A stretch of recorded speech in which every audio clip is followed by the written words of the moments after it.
Imagina que te sientas en un banco de iglesia, rodeado de personas que conoces desde hace años, escuchando la lectura de la palabra, y de repente te das cuenta de que ciertos textos parecen nunca ser mencionados.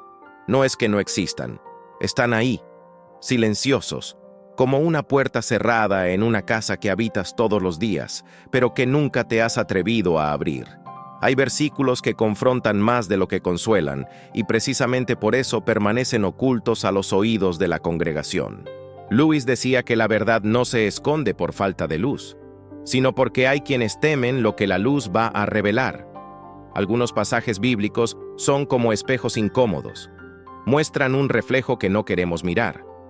Revelan no solo el corazón humano, sino también fragilidades dentro de las estructuras religiosas que muchas veces prefieren mantener ciertas áreas en penumbra.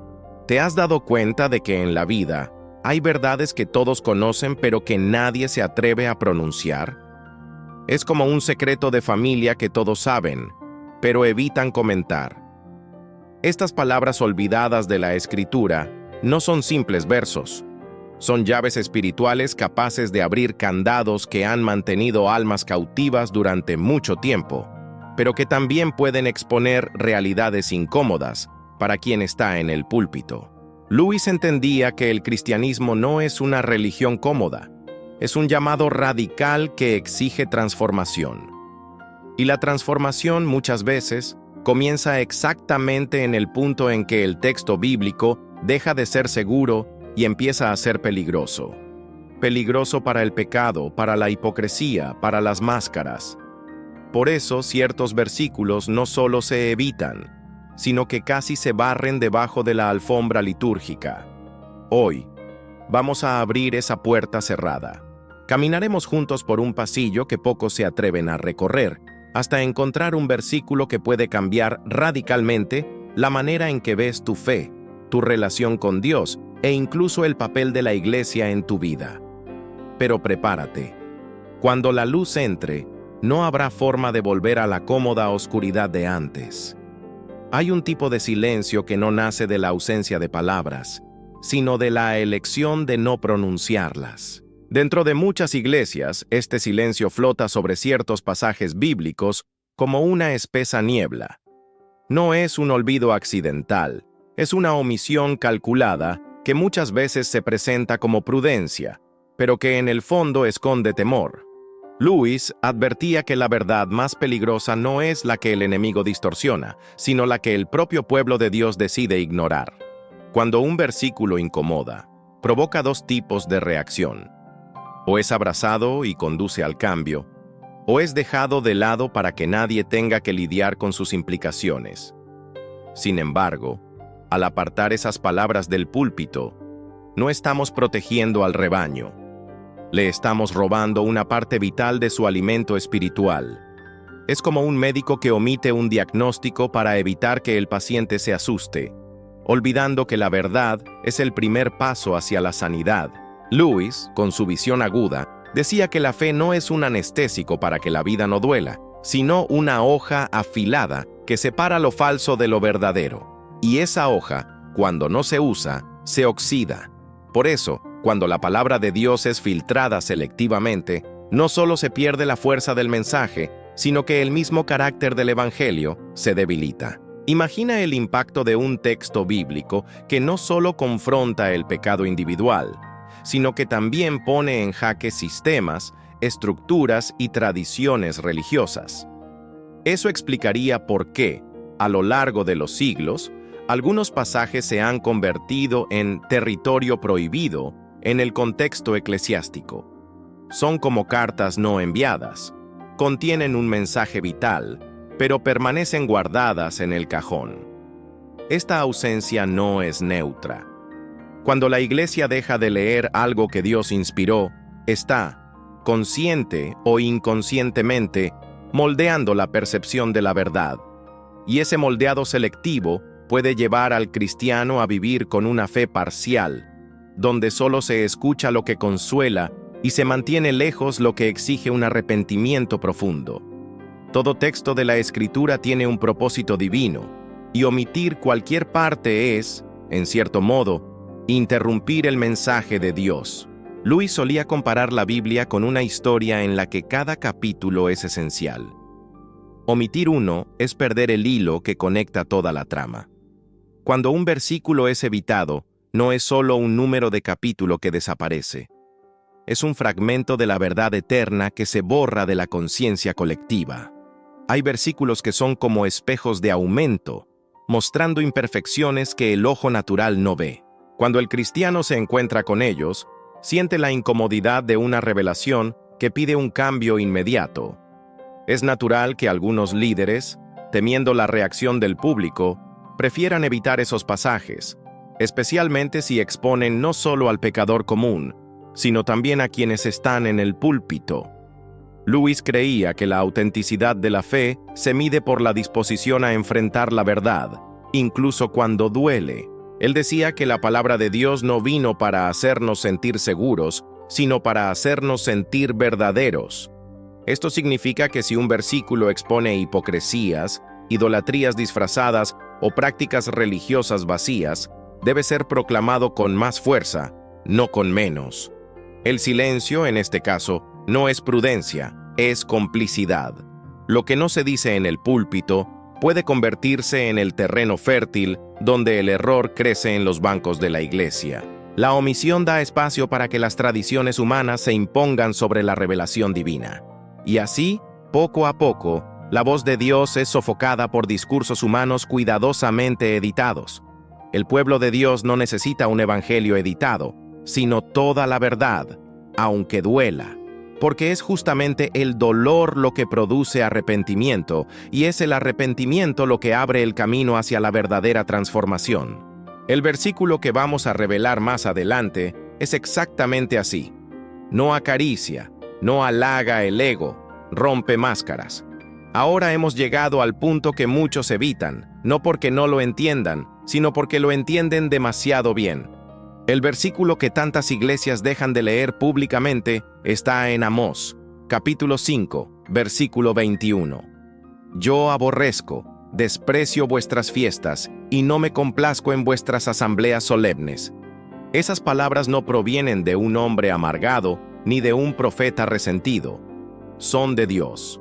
Y, si se leen sin contexto, resultan casi chocantes, pues revelan a un Señor que rechaza reuniones religiosas.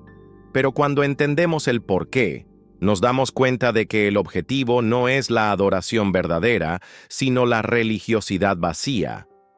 Lewis veía en este pasaje un recordatorio de que Dios no se impresiona con pompas, ceremonias o multitudes reunidas, si el corazón está distante.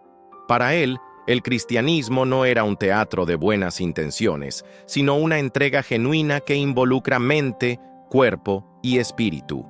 Un culto que no nace de la obediencia es solo ruido. Y es precisamente eso lo que hace que este versículo sea tan incómodo. No ataca al ateo, al pagano ni al indiferente. Se dirige directamente a quienes se consideran espirituales, pero cuyas vidas no reflejan la santidad que proclaman. Es un espejo doloroso que no muestra el rostro del mundo, sino el de la propia iglesia.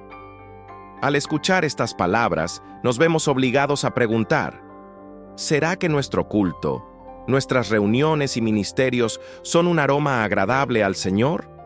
¿O será que Él también los rechaza? Esa pregunta, más que cualquier respuesta, es la que despierta el verdadero temor del Señor. Aunque doloroso, este versículo no es una sentencia de muerte espiritual, es un diagnóstico. Lewis siempre insistió en que Dios hiere solo para sanar, y que su confrontación es un acto de amor. Al denunciar fiestas y asambleas vacías, el Señor nos está llamando de vuelta a una adoración viva y sincera. Esa es la diferencia entre culpa y arrepentimiento. La culpa paraliza, el arrepentimiento transforma. Cuando permitimos que la palabra nos alcance profundamente, incluso en las áreas donde no queremos ser tocados, abrimos la puerta a la restauración. Dios no rechaza la adoración verdadera, rechaza la falsedad que la corrompe. Lewis comparaba esto con un cirujano que necesita cortar para extraer un tumor. La incisión duele, pero es el único camino hacia la sanidad.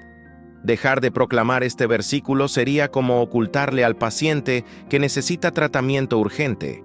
La omisión puede evitar lágrimas en el momento, pero también impide que la vida florezca. Y aquí está el punto crucial. Este texto nos obliga a evaluar si nuestra relación con Dios es real o simplemente una actuación. Desenmascara la práctica de asistir a cultos como si fueran rituales mágicos, esperando bendiciones automáticas sin entregar el corazón. La herida que este versículo abre es, en realidad, el inicio de la sanidad. Es un llamado para que nuestra adoración sea fruto de una vida transformada y no solo de un hábito religioso. Después de escuchar y comprender la gravedad de estas palabras, no podemos seguir siendo los mismos. Lewis diría que la verdad, una vez conocida, nos hace eternamente responsables de ella. El versículo de Amós no es solo una advertencia, sino una invitación urgente a la autenticidad delante de Dios. El Señor no desea únicamente voces que canten o manos que aplaudan. Él quiere corazones quebrantados, mentes renovadas y vidas que le honren de lunes a lunes, no solo los domingos. Quiere que la adoración pública sea el desbordamiento de la vida privada con Él. Ignorar este llamado es como escuchar la alarma de incendio y seguir durmiendo. Pero atenderlo es experimentar la vida abundante que Jesús prometió. Una vida donde la presencia de Dios no está restringida al templo, sino que habita en cada decisión, palabra y actitud. Lewis nos recordaría que el cristianismo comienza en el corazón, pero se manifiesta en el mundo. Un culto verdadero no se mide por el tamaño de la multitud, sino por la profundidad de la transformación que provoca. Y cuando esa transformación ocurre, hasta el cántico más sencillo se vuelve precioso ante el Señor. Por eso, el mensaje de Amós debe resonar en nosotros, que nuestras reuniones sean más que encuentros sociales, más que rituales programados, que sean un altar vivo, donde el fuego de la obediencia arda continuamente. Y que, cuando Dios nos mire, pueda finalmente decir, «Me agrado». Cerramos este recorrido mirando un versículo que no solo expuso fragilidades, sino que también nos mostró la puerta hacia una fe más verdadera. Desde el principio, vimos que el silencio de las iglesias en relación con ciertos pasajes no es casual. Descubrimos que, detrás de esa omisión, existe el temor de enfrentar la incomodidad que trae la verdad. Pero, como nos enseñó Lewis, es precisamente esa incomodidad la que nos conduce a la transformación. La luz de Dios no viene para hacernos sentir seguros, sino para hacernos íntegros. El texto de Amós, capítulo 5, versículo 21, es más que una advertencia. Es una convocatoria para derribar las fachadas y vivir una adoración genuina. No se trata de rechazar la reunión de los santos, sino de recordar que Dios no se agrada de ceremonias vacías. Él busca corazones que lo busquen en espíritu y en verdad, tanto en el templo como en el silencio de la vida diaria. Este llamado es innegociable.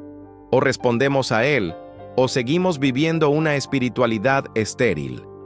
Lewis diría que la mayor tragedia de un cristiano no es tropezar, sino acostumbrarse a caminar en la oscuridad creyendo que está en la luz.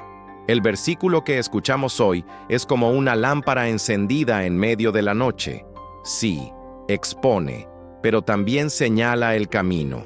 La elección ahora es nuestra. Podemos salir de aquí tocados por palabras bonitas, o podemos permitir que la palabra de Dios nos quiebre y nos reconstruya.